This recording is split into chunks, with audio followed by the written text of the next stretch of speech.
temporais, tsunamis, tufões têm assustado muita gente ao redor de todo o mundo.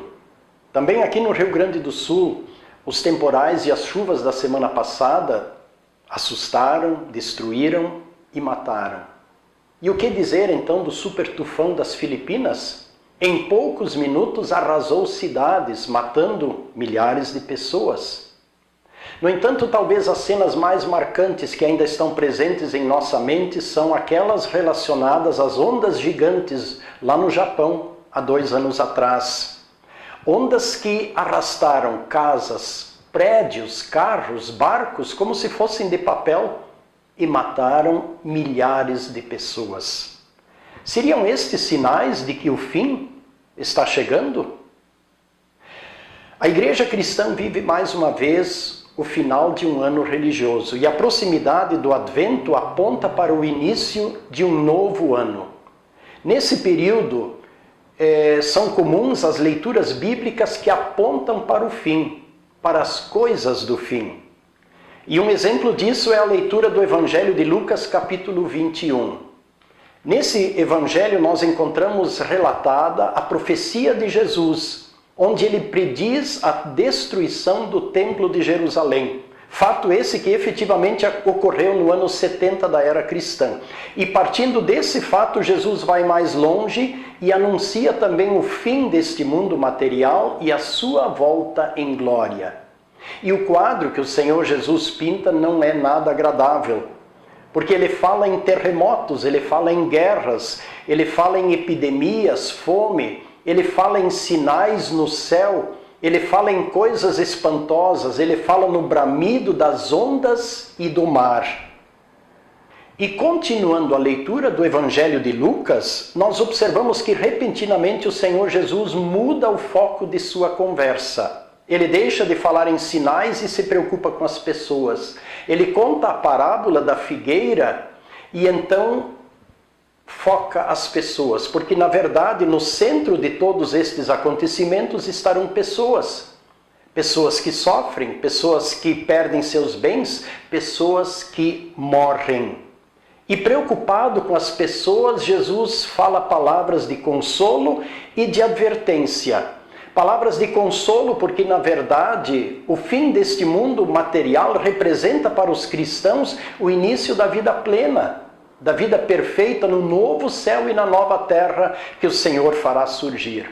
Ouçam, portanto, as palavras de Jesus. Ele diz: acautelai-vos, fiquem atentos, e nunca vos suceda que vossos corações fiquem sobrecarregados com as consequências da orgia e da embriaguez e das preocupações deste mundo, para que aquele dia não vos sobrevenha repentinamente como um laço, e para que possais estar de pé quando o Filho do Homem se manifestar.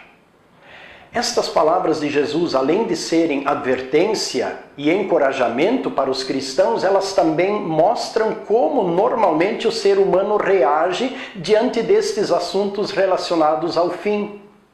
Há aqueles que simplesmente vivem na filosofia do comamos e bebamos que amanhã morreremos.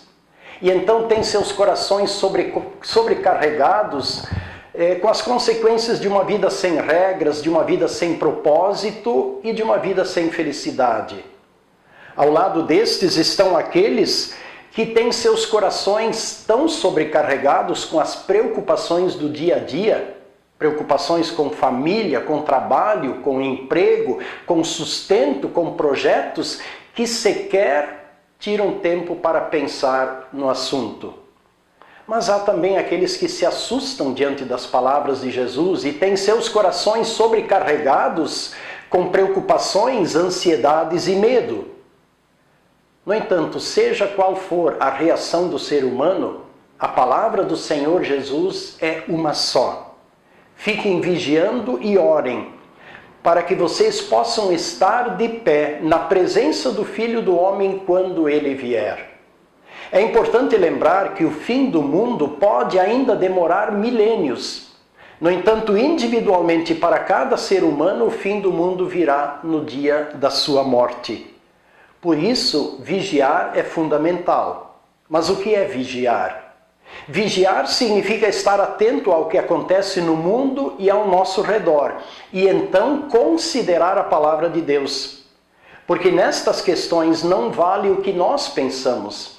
Em questões do fim, vale o que Deus disse. Portanto, vigiar é considerar o que acontece ao nosso redor e considerar aquilo que Deus disse. E então Jesus termina dizendo: para que vocês possam estar de pé na presença do Filho do Homem quando ele vier. Será que o ser humano pecador pode permanecer de pé diante do santo e justo Deus? Quem pode subsistir diante do santo e justo Deus? Por si só, ninguém. E dessa maneira Jesus quer nos dizer que todos precisamos dele. Porque na verdade ele é o intermediário entre Deus e os homens, aquele que assumiu o pecado e a culpa do ser humano, aquele que morreu e ressuscitou e garantiu vida eterna a todo que crê.